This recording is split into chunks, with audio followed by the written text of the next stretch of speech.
What's going on, guys? Britta here, and today we're going to be checking out FreeCodeCamp's JavaScript Algorithms and Data Structures course.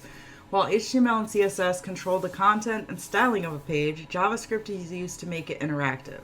In the JavaScript Algorithm and Data Structure certification, you'll learn the fundamentals of JavaScript, including variables, arrays, objects, loops, and functions.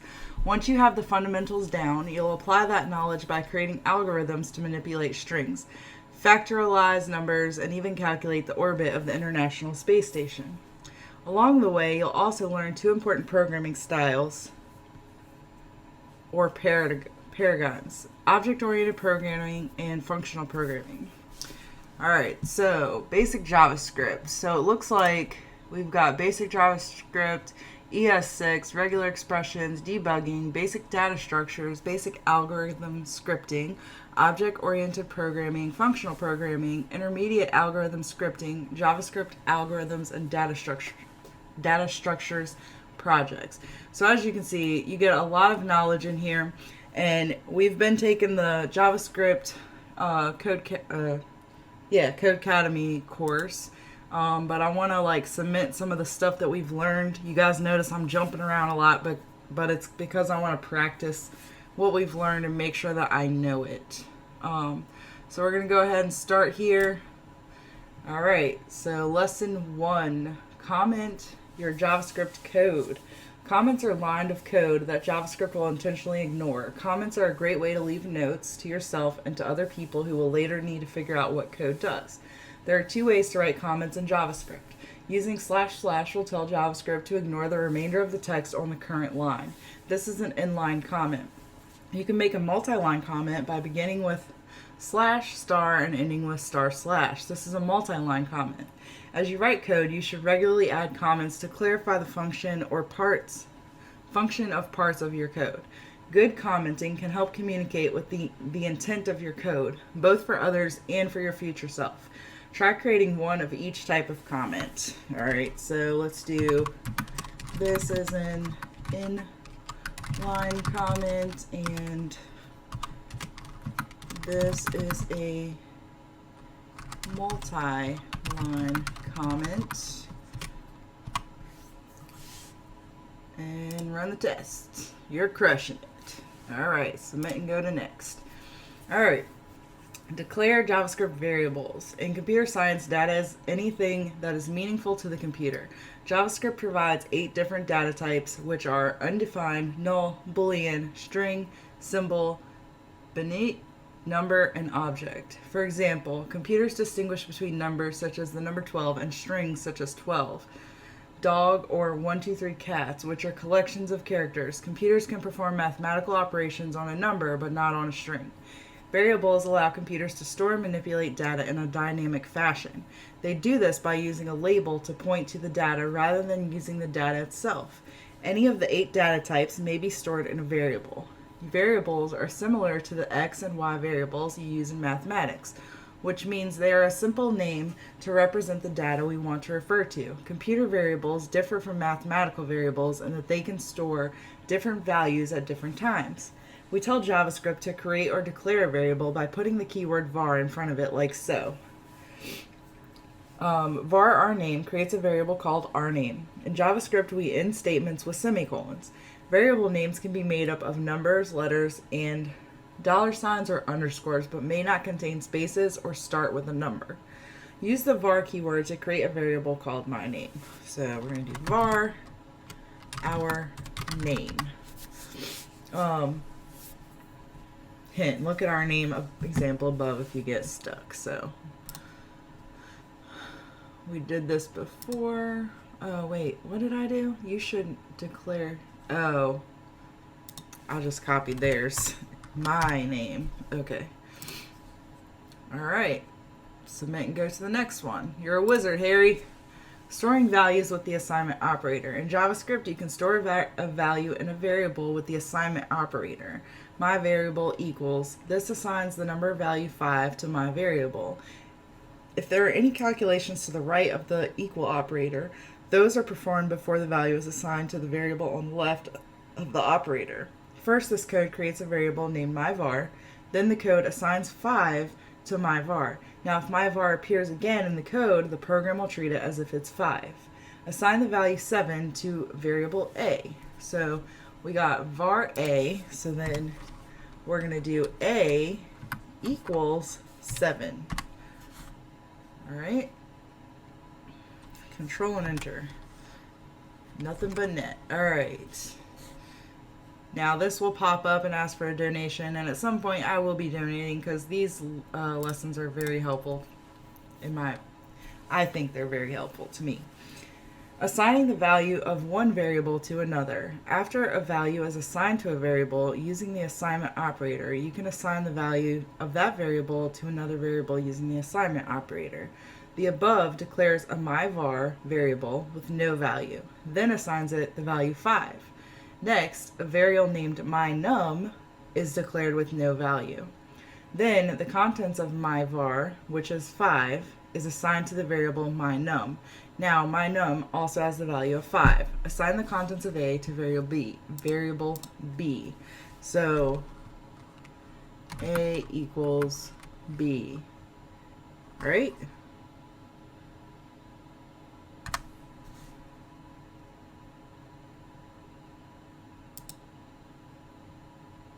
Hold on. It says only.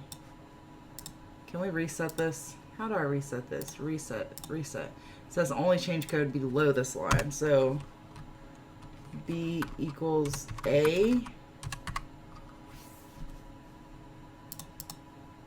Alright, you're a wizard, Harry. Alright, initializing variables in the assignment operator. It is common to initialize a variable to an initial value in the same line as it is declared. Var myvar equals creates a new variable called myvar and assigns it an initial value of 0. Define a variable a with var and initialize it to a value of 9. So that we're going to do var a equals 9. All right, bring that rain. Okay. Declare string variables. Previously, you used the following code to declare a variable, but you can also declare a string variable like this. Your name is called a string literal. A string literal or string is a series of 0 or more characters enclosed in a single or double quotes. Create 2 new string variables, my first name and my last name, and assign them the values of your first and last names respectively. So we're going to do var my first name equals, we're going to do Britter, and then var my last name equals develops, right? Pull out all the stops. We're 5% complete. All right. Understanding uninitialized variables. When JavaScript variables are declared, they have an initial value of undefined. If you do a mathematical operation on an undefined variable, your result will be nan, which means not a number. If you concatenate a string with an undefined variable, you will get a string of undefined. Initialize the 3 variables a, b, and c with 5, 10, and ima, respectively, so that they will not be undefined. So, only change code above this line. So we don't want to change anything here. We want to change this. So initialize the 3 variables a, b, and c with 5, 10. So equals 5 equals 10, and then equals I am a. Run our tests. Keep on trucking. All right. Understanding case sensitivity in variables. In JavaScript, all variables and function names are case sensitive. This means that capitalization matters. MyVar is not the same as MyVar nor MyVar. It is possible to have multiple distinct variables with the same name but different casing. It is strongly recommended that for the sake of clarity, you do not use this language feature. Best practice: write variable names in JavaScript in camel case. In camel case, multi-word variable names have the first word in lowercase and the first letter of each subsequent word is capitalized. Modify the existing declarations and assignments so that their names use camel case. So we got What is that word? Proper camel case. Title case over. So variable declarations. Modify the existing declarations so their names use camel case. So this should be var title case over. Proper camel case.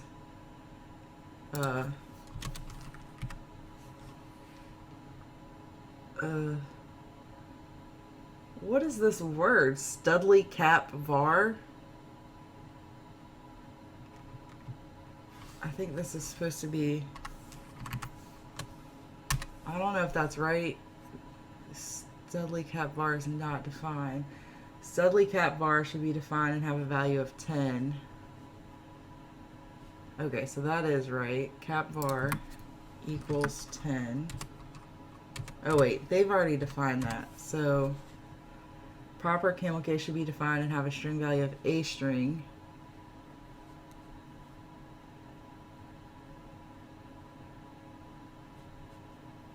Proper camel Studley cap var should be, okay, so I think we need to also do it here. So Studley cap var.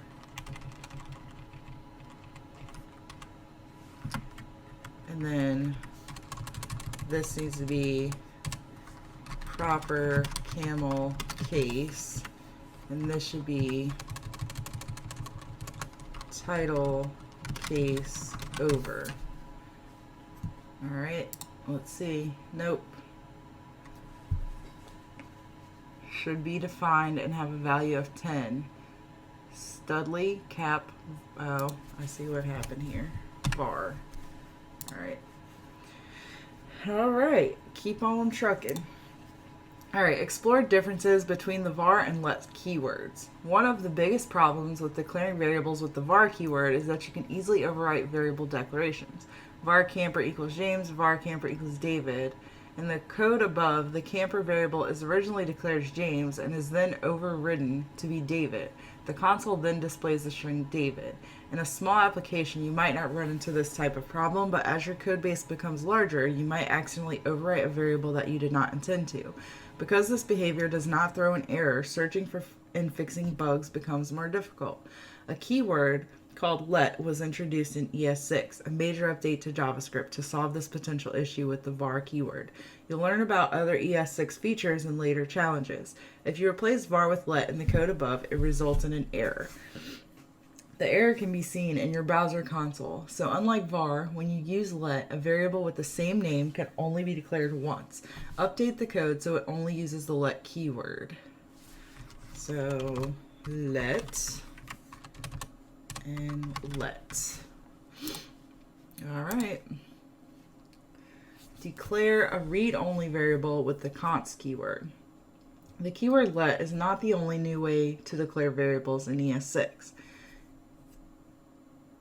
In ES6, you can also declare variables using the const keyword. Const has all the awesome features that let has, with the added bonus that variables declared using const are read-only. They are a constant value, which means that once a variable is assigned with const, it cannot be reassigned.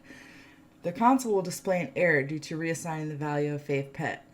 You should always name variables you don't want to reassign using the const keyword. This helps when you accidentally attempt to reassign a variable that is meant to stay constant.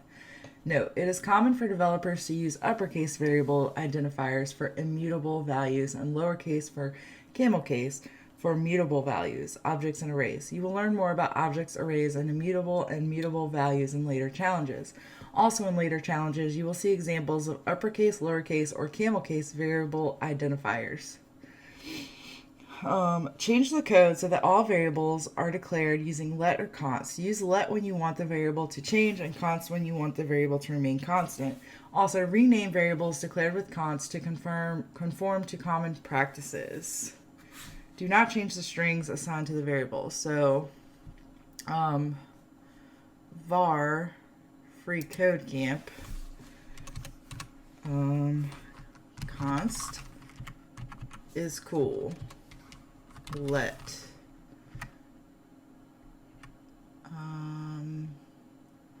change this line. Console.log fccc fact. What am I changing this line to? The fact that it doesn't have this? No.